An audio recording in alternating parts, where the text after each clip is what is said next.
Live from Denver 7, this is 7 News. All right, well, when it comes to your landscaping, there is a season for everything, as most of us know, including tree and shrub trimming. Winter is actually ideal for pruning many trees and shrubs because the leaves are gone and you can actually see what you're doing.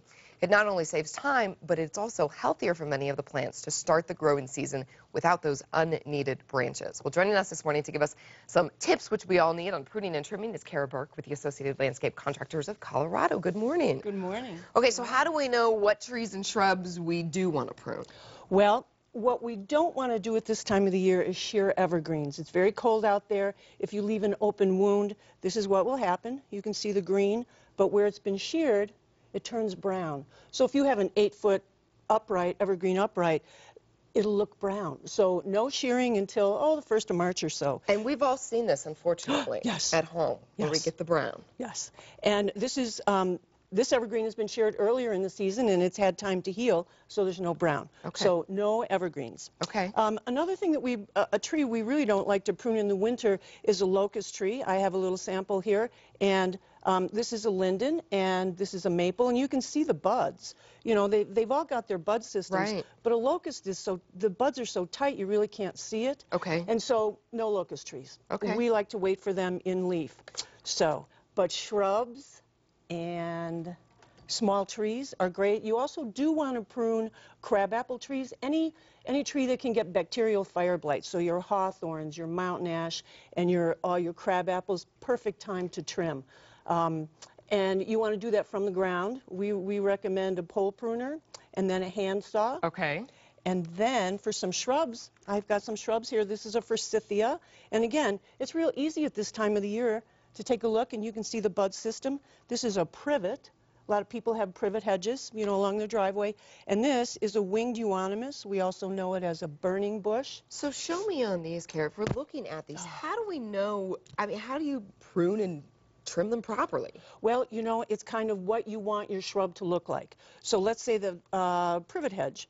So you can see where it was pruned previously and it's grown. So you can come in and you can do this, or you can actually come in if you want it shorter, and now here's your new line. So you can really prune and trim wherever? Absolutely. On shrubs, absolutely. Okay. And what you want to do is you want to start your line at the top.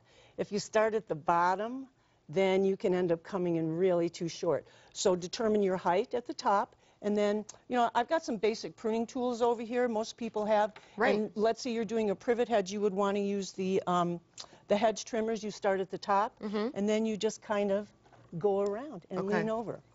So how do you know when it's you can do it or you need to hire the pro? You know, that is a great question. Safety, I think, is the main concern. Okay. If you have a pole pruner, the extension goes up to 16 feet, and you can do probably thumb-sized cuts on that.